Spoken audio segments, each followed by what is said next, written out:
And the winner of the 1982 Mr. Olympia is Chris Dickerson. And in doing so, Chris single-handedly changed the way we perceive bodybuilding and bodybuilders, as far as the age was concerned anyway.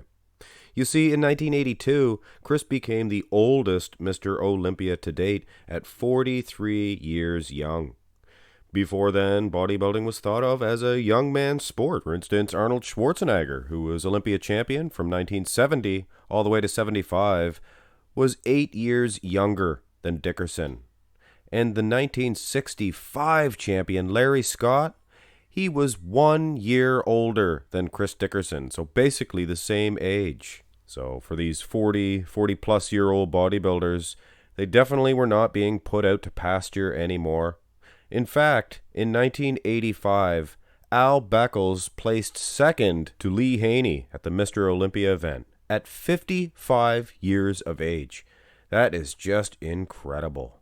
And it is just too gosh darn bad that they did not have a Masters Olympia back in the 80s.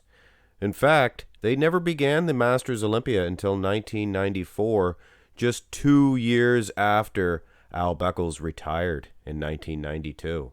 I guess they were waiting him out, because he probably would have won every Masters Olympia title anyway. So now that Beckles was retired, they were able to introduce in 1994 the Masters class for bodybuilders 40 years of age and up. And this was an incredible lineup, guys. I'll just go ahead and list these dudes off. Hubert Mentz, he was an incredible Olympia competitor back in the mid-80s. And there we have Ed Corney. Can you imagine that? 60 years old, I do believe he was. And look, it's Lou Ferrigno. And you know what? If you ask me, that was one of the major decisions, or he was one of the major factors in deciding to open up this, or introduce this Masters class. And there was Joe Weider himself in the center. I believe that is Olive Anus. I've done videos on him before. Olive Anus, whatever, however you pronounce his name.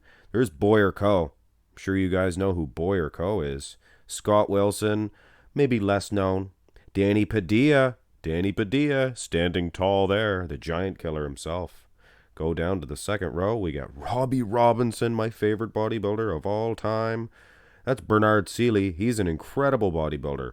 In the back is Bill Grant. Wow, he was good. And Chris Dickerson. It seems Joe put all the African-American athletes all in one corner. Interesting. Anyway, this is Herman Hoffand. And as far as the last dude is concerned, he didn't make it to the show. I'm not exactly sure what happened. I tried to find it out, who he was. But anyway, this was a great group of bodybuilders, guys. We have several guys that placed second at the Olympia. Lou Ferrigno, Boyer Coe, and Robbie Robinson a couple of times. We also have Chris Dickerson, who was an actual Mr. Olympia champion. A lot of people would consider Danny Padilla an uncrowned Mr. Olympia champion as well. So what I'm saying, guys, we don't have a bunch of washed up bodybuilders that were never placing in the top 10. We have a bunch of in-shape guys that were consistently placing high, or even in Dickerson's case, the champion. What a group of bodybuilders, including Ed Corney, who placed 10th at this event. But there was nobody else out there his age that defeated him. He was 60 years old, so they went ahead and gave him a Masters title for 60-plus years old. And Chris Dickerson, food for thought, placed 4th here at 54. He was 54 or 55 years old. So considering he didn't get a 50-plus Masters title for his efforts, I guess it was definitely worth mentioning here on this video. This was your top 3. What a competitive group. It's not like you're seeing a bunch of senior citizens in walkers. Wow, Lou Ferrigno, Robbie Robinson, and Boyer Coe. You really could have jumbled up the top 3 any which way. And I really would not have complained. I mean, Lou, obviously, the biggest dude out there. Freakiest. Robbie Robinson, what can I say? Look at the waistline to arm ratio. That's an incredible physique, no matter what the division. And a lot of these close-up shots of Boyer Co. would have you say that he was the winner as far as his thin skin, conditioning, things of that nature. But unfortunately for Boyer, he did go on to place third at this event. But hey, he defeated everybody else besides the top two guys, Lou Ferrigno, Robbie Robinson. They traded shots, and still till this day, I'm sure there is some debate. Lou Ferrigno might have been in his best condition here. Look at that, guys. That's incredible. Keep in mind, probably 300 plus pounds. Never mind close to 300. This is just a giant athlete. And when the smoke did clear, Robbie Robinson became the very first ever IFBB Masters Olympia champion. And they actually gave him a Sandow statue, and that continued on with the Masters class. So, more than the money, more than the prestige, you get to take home a Sandow, a medal that has eluded all of these guys aside from Dickerson their whole careers. As for Lou Ferrigno, he placed second, of course, and this would be his last time ever competing on the bodybuilding stage. I think he was a little bit upset at his placing. A lot of people actually claim that this event was thrown together just so Lou could win an Olympia and take home a Sandow. But it was never meant to be. It was Sonny Schmidt that became the second Masters Olympia champion in 1995, taking the title away from Robbie Robinson, who, food for thought, placed second at this event. Definitely worth to mention, Charles Glass competed here in 1995. He placed fourth.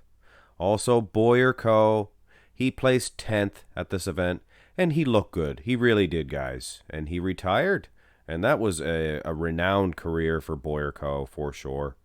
Ed Corney, still at it, placing 11th, my soul, in his 60s. And even more nostalgia was brought by Casey Viator as he returned to the bodybuilding stage. I mean, that guy hadn't competed since 1982, and he placed third at that Olympia. One of my favorite bodybuilders ever in Casey Viator, and he retired after this event. Vince Taylor would capture the title in 1996, becoming the third Masters Olympia champion. So we have 3 years, 3 champions. What an exciting division. The former champion Sonny Schmidt would place second to Vince Taylor, fittingly. Robbie Robinson's still at it here in 96. He placed fourth at this event, trading shots off with the champion here, Vince Taylor. And lots of nostalgia still here with a guy like Samir Banu, a former Olympia champion. Always exciting to see a guy like that compete. He placed sixth. Turn the page to 1997, and Vince Taylor becomes the very first ever man to become a multiple Masters Olympia champion. Got himself 2 Sandows. Can you imagine that one? The trophy that eluded him his whole career. Sonny Schmidt, much like the year before, he placed second. And Robbie Robinson actually won the 50 plus Masters title at this event. He looked outstanding here, Robbie. Just unbelievable, guys. So the guy definitely deserves respect as a bodybuilder. Interesting, in 1998, they took the Masters Olympia title away. There was no Masters Olympia. And they threw in a Masters Arnold, but it was more a piggyback off of the open class. They didn't compete together. They just basically took their ages and their placings into consideration. And Vince, who placed third in the open class, he supposedly won the Arnold Masters title that year. But there's no footage of him getting a trophy or anything like that. So it was kind of a farce, if you ask me. The IFBB reintroduced the Masters Olympia competition in 1999. It was won by Vince Taylor, although I cannot find any footage of that. This is actually him from 97, I think. Well, he always looks good. In 2000, Vince Taylor would capture his 4th Sandow statue and 4th Masters Olympia title. Fantastic. Robbie Robinson still at it. They gave him the 50-plus title once again, so I don't think he got a Sandow for those titles. But hey, a title's a title. Danny Padilla, worth to mention, legendary career. He came out of retirement. He competed in 94, and he competed here in 2000 for his last time. So a legendary career ended here, and he placed 10th. So he got into the top 10 anyway, guys. Go to 2001. Vince Taylor would capture his final Masters Olympia title here. Hot on his heels was Don Youngblood, who placed second. Robbie Robinson still at it, guys. Still at it. But that's the last time I will say that. He retired here. This was Robbie Robinson's last competition. He placed 4th here. What a legend. In 2002, it was Don Youngblood, the man that placed second to Vince Taylor 1 year prior, that took the title that year and became perhaps the most massive Masters Olympia champion. Vince Taylor would go on to place second to Don Youngblood and would never compete in another Master Olympia event ever again. Although, worth to mention, amazingly went on to compete in the open class at the Olympia 2 more times. Unfortunately, there's no footage of the 2003 Masters Olympia competition. It was won by this gentleman here, Claude Groulx. I apologize, I'm not exactly sure how his last name is pronounced. Claude actually became the last Masters Olympia champion as this division was discontinued in 2004.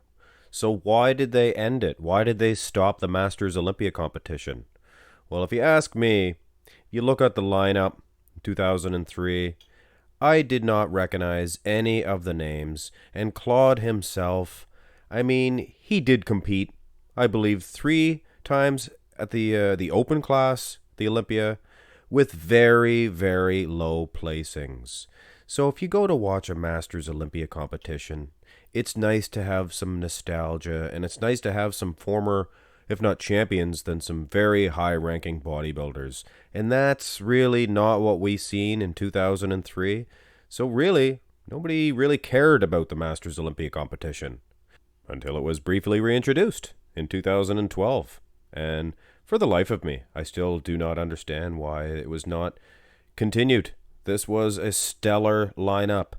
I mean, you have the X-Men, Tony Freeman, all of these guys, keep in mind, 40-plus years of age.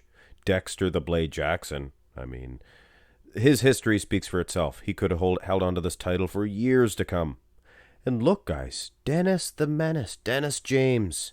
That guy is still jacked. He is still in shape. So he could have been a contender for sure. That's Edward Nunn, and I'm telling you right now, guys, have a look at his repertoire of poses. He is fantastic. Ronnie Coleman did a guest posing at the 2012 Masters Olympia. Was he hinting on perhaps entering the 2013 Masters Olympia competition? Obviously, it was discontinued, making Dexter the Blade Jackson the last ever Masters Olympia champion, and fittingly so. So my question is for you guys, would Dexter still be the Masters Olympia champion? Well, I don't know. He would have some stiff competition, ladies and gentlemen. What a dream lineup this would be. You got Kai Green. That would be exciting to see. Him against Phil Heath. That would be a rematch. And Dexter the Blade Jackson returning Masters Olympia champion, and Rolly the Beast Winkler. He could lean down, considering he's not competing against all the young bucks, and they could all continue on their careers. What do you guys think? Would this be your Masters Olympia 2022? Your first call out? Your top 4? I would like to personally thank Superset Man for this picture here. Hello, Superset Maniacs, and welcome back to my channel. Go check his channel out, guys. Lots of fantastic Photoshop work, or just fantastic setups like this. I mean, I can't do work like this. So thank you, Superset Man, for setting this. This is your Masters Olympia lineup. So it would be fantastic, guys, if the IFBB would reintroduce this division. I actually honestly think it would be my favorite division in the IFBB. You guys agree and would like to see this Masters class division reintroduced? Well, you can help by hitting thumbs up on this video, because if it gets enough thumbs ups, maybe the IFBB will see it and know that you guys want to see this Masters division. Hit thumbs up on the video if you enjoyed it, and subscribe to the channel for more videos like this and some great bodybuilding comparisons as well. Have a great day.